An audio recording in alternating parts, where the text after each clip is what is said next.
오늘 여호수아서 14장 말씀을 통하여서 신실함을 본받으라라는 제목으로 말씀을 나누겠습니다. 여호수아 14장 말씀은 이제 여호수아와 또 이스라엘 백성들이 가나안 땅의 주요 성읍들을 정복한 상태에서 각 지파에게 땅을 배분할 기준을 제시하고 아직도 더 정복해야 할 땅에 대해서는 각 지파에게 기업으로 받을 땅을 통하여서 그 일을 하도록 하나님께서 또 여호수아를 통해서 가이드를 제시해주는 그러한 모습들도 오늘 말씀에 나옵니다. 2절과 3절 말씀을 보면 여호와께서 모세에게 명령하신 대로 그들의 기업을 제비 뽑아 9지파와 반 지파에게 주었으니 아직 지금 여호수아서 14장의 본문의 내용에서는 이 9지파에게 제비를 뽑아서 주었다라고 이렇게 표현을 하고 있지만 이것은 이제 이후에 일어날 일에 대한 예고입니다. 그래서 뒷부분에 가면 각 지파별로 이제 기업을 받지 못한 지파들이 가나안 땅의 그 지도를 그려오라고 합니다. 주요 성읍들. 그래서 각 지파별로 지도를 그려왔을 때 이제 제비를 뽑아가지고 자신이 그려온 대로 자신이 받는 것이 아니라 제비를 뽑아서 그 땅을 할당받을 수 있도록 하는 내용이 이제 뒤에 나옵니다. 그래서 여호수아가 기업을 제비를 뽑아서 9지파와 반 지파에게 주었다라고 이야기를 하고 있고요. 3절에 보면 이는 2지파와 반 지파의 기업은 모세가 요단 저쪽에 주었으므로 이미 르벤 지파와 므낫세 반 지파 그리고 갓 지파 이 2지파 반은 동편의 땅을 주기로 이미 약속을 했기 때문에 그들이 따로 제비를 뽑지는 않지만 그들에게 그들이 받아야 될 땅 그리고 정확하게 그들이 차지해야 될 경계의 선이 어떻게 되는지 뒤에 보면 주요 성읍까지 쭉 이야기하는 것을 우리가 볼 수가 있습니다. 바로 이렇게 그 각 지파가 이제 구체적으로 그들의 땅을 기업으로 배당받기 바로 직전에 오늘 말씀에 보면 6절 말씀에 믿음의 한 사람이 여호수아에게 나옵니다. 6절 말씀에 보면 그때 유다 자손이 길갈에 있는 여호수아에게 나오고 여호수아는 에브라임 지파의 대표자로 40년 전에 45년 전에 이제 가나안 땅을 탐지하러 들어갔었고요. 그리고 갈렙은 유다 지파입니다. 그래서 유다 지파를 대표해서는 갈렙이 갔었었죠. 오늘 본문에 보면 이제 갈렙뿐만 아니라 그 유다 자손들이 여호수아에게 할 말이 있어서 이제 길갈은 여호수아 시대에 이스라엘 백성들이 이렇게 함께 진을 치고 또 야영하고 주둔지라고 할 수 있는 그러한 장소입니다. 바로 거기에 여호수아에게 이제 찾아가는 내용이 나옵니다. 6절 말씀 계속해서 보면 그니스 사람 여분네 아들 갈렙이 여호수아에게 말하되 여호와께서 가데스 바네아에서 나와 당신에게 대하여 하나님의 사람 모세에게 이르신 일을 당신이 아는 바라. 그러니까 여호수아도 갈렙과 함께 정탐꾼으로 들어갔었고 그 당시 이스라엘 백성들이 10명의 지파 10명의 그러한 정탐꾼의 잘못된 보고를 듣고 온 회중들이 밤새 울고 통곡하면서 우리가 다시 매국으로 돌아가겠다라고 하면서 전체적으로 난리가 난 적이 있었습니다. 그래서 바로 그때 여호수아와 갈렙만이 백성들의 마음을 안돈시키면서 아니다. 우리가 그 땅을 능히 취할 수 있다. 하나님이 우리와 함께 하시면 그 일들을 가능하게 할 수 있다라는 것을 이야기를 했었습니다. 그래서 여호수아도 그 현장에 함께 있었기 때문에 모르는 바가 아니죠. 여분네 아들 갈렙이 여호수아에게 하는 이야기는 그가 40세 때 12정탐꾼 중에 유다 지파를 대표하여서 그 땅을 정탐하였고 그때 헤브론 땅을 그가 다녀왔었는데 여호와의 종 모세가 갈렙이 정탐한 그 땅을 마음에 성실한 대로 갈렙이 보고한 것을 듣고 그 날에 모세가 맹세하여 네가 나의 하나님 여호와를 온전히 쫓았은즉 내 발로 밟는 그 땅 영원히 너와 네 자손의 기업이 되리라라고 모세가 맹세함을 통하여서 그 땅을 주기로 약속했다라는 것을 이야기를 합니다. 그러면서 10절 말씀에 보면 모세에게 이르신 때로부터 이스라엘이 광야에 행한 이 45년 동안을 여호와께서 말씀하신 대로 나를 생존케 하셨기 때문에 내가 비록 지금 85세지만 그때나 지금이나 싸움의 일반이고 출입도 내가 능히 감당할 수 있기 때문에 나에게 그날에 말씀하신 이 산지 헤브론을 나에게 주소서라고 말씀하고 있습니다.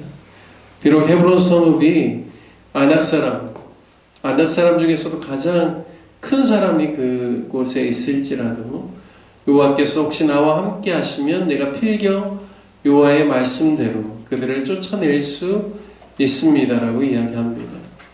여러분 45년 전에 여호수아와 갈렙이 믿음의 보고를 하면서 여호와께서 우리와 함께 하시면 우리가 능히 그들을 쫓아낼 수 있을 뿐만 아니라 그들은 우리의 밥이다라고 했던 그 믿음의 고백과 45년이 지나 85세가 되었던 갈렙의 입술에서 나오는 그 고백이 동일하다는 사실을 알 수가 있습니다. 비록 거기는 아낙 자손이 있고 크고 견고한 성읍이라고 할지라도 하나님이 혹시 나와 함께 하시면 우리와 함께 하시면 우리가 능히 그 땅을 취할 수 있다라고 갈렙은 고백하고 있습니다. 갈렙의 모습을 통하여서 갈렙이 얼마나 충성된 사람인지를 우리가 알 수 있죠. 85세 지금 자신의 고백이 바로 45년 전의 모습이나 지금의 모습이나 나는 일반이고 출입에 있어서도 능하고 또 싸움에 있어서도 내가 능히 감당할 수 있다라고 이야기하는 그 갈렙의 모습을 통하여서 갈렙이 마음이 하나도 변치 아니하였고 45년 전이나 후나 그러니까 동일한 하나님을 의지하는 믿음의 사람으로 서 있다라는 사실을 오늘 말씀을 통하여서 우리가 알 수가 있습니다. 우리가 이러한 모습을 가리켜서 충성되다라는 표현을 쓰죠. 사람에게는 충성되다라고 표현하지만 하나님께는 신실하다라는 표현과 같습니다. 신실함 그것은 하나님의 변치 아니하는 속성을 의미합니다. 하나님이 약속하시고 말씀하시는 바를 반드시 지키시는 그러한 하나님이라는 사실을 이 신실함이라는 하나님의 성품을 통하여서 우리에게 가르쳐 주시죠. 그 사람에게도 마찬가지입니다. 그의 마음이 예나 지금이나 흔들림 없이 일반이고 또 신실하게 그가 한 말에 대해서 그리고 약속에 대해서 반드시 지키려고 하는 그러한 올곧은 마음, 변치 않은 마음을 가리켜서 충성되다라고 하죠. 바로 이 충성됨의 마음이 누구로부터 오는가? 우리가 하나님을 신뢰하고 하나님을 믿고 하나님을 따를 때 오는 하나님의 그 성품이라는 사실을 알 수가 있습니다. 갈렙 자체가 너무나 훌륭한 성품을 가진 사람이기 때문에 40세 때나 85세 때나 동일한 고백을 하는 것이 아니라 그의 마음이 한 번도 하나님으로부터 흐트러지지 아니하고 하나님께 고정되고 믿음의 삶을 살고 주를 따르는 삶을 살아감을 통하여서 하나님께서 가지고 계시는 그 신실함의 성품이 동일하게 갈렙에게도 영향을 주고 갈렙이 45년이 지난 지금에도 동일하게 충성된 모습으로 하나님 앞에 설 수 있다는 사실을 알 수가 있습니다.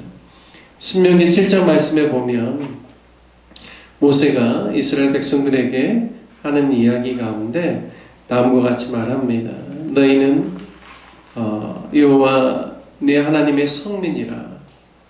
네 하나님이 여호와께서 지상 만민 중에서 너를 자기 기업의 백성으로 택하셨나니 여호와께서 너희를 기뻐하시고 너희를 택하심은 너희가 다른 민족보다 수요가 많은 용고가 아니라 너희는 모든 민족 중에 가장 적으니라 말씀합니다.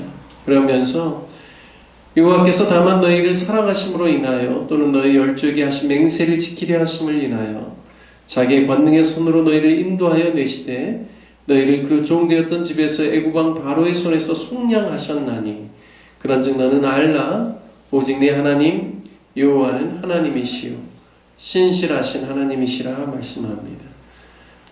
그러니까 이스라엘 백성들의 어떠함으로 수요가 많은 연고로 인하여서 하나님께서 그들을 애굽의 손에서부터 속량해 내시고 가나안 땅으로 이끄신 것이 아니라 하나님의 사랑으로 인하여서, 너희를 향한 하나님의 사랑으로 인하여서, 또 한 가지는 하나님께서 그 선조들에게 말씀하셨던 그 맹세와 언약과 약속을 인하여서 하나님께서 너희들을 인도하셨다라고 하시면서, 하나님은 여호와시요 하나님은 신실한 하나님이시라 말씀합니다.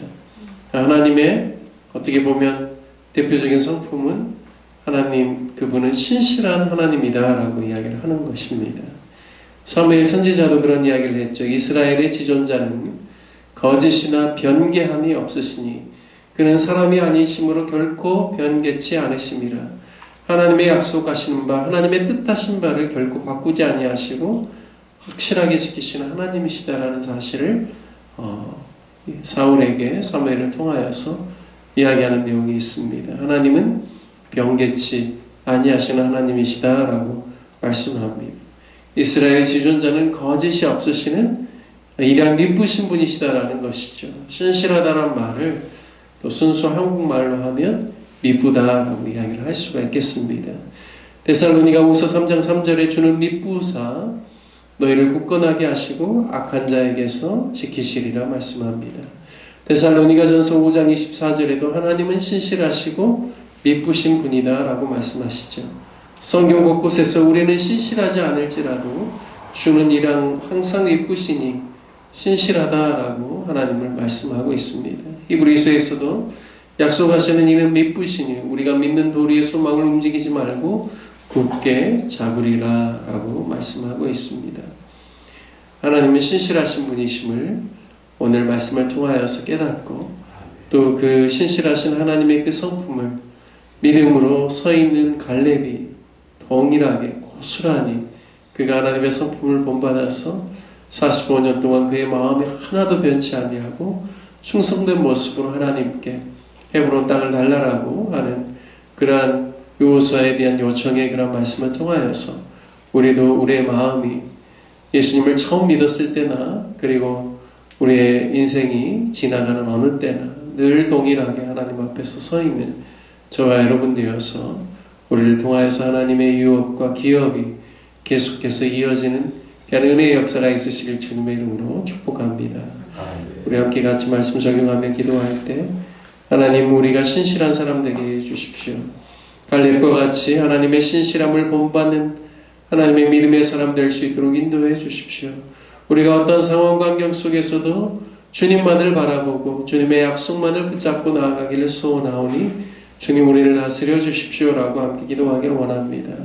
교회를 위해서 기도할 때 우리 로뎀나무교회 온 성도들이 한 주를 살아갈 때 주님 의지하고 살아가며 하나님의 말씀을 가까이 하고 기도로 나아가며 하나님의 신실하심과 같이 이번 한 주간의 삶 가운데도 신실하게 행하는 믿음의 삶을 살게 해달라고 성도님들을 위해서 기도해 주시고, 특별히 육신의 연약함 가운데 있는 성도님들 질병을 하나님께서 치유해 주시고 은혜해 주시도록 함께 같이 기도하시고, 우리 또 후원하는 선교사님들을 위해서도 함께 기도하도록 하겠습니다. 우리 다 같이 주님의 이름 한번 부르시네 간절한 마음으로 함께 기도하겠습니다. 주여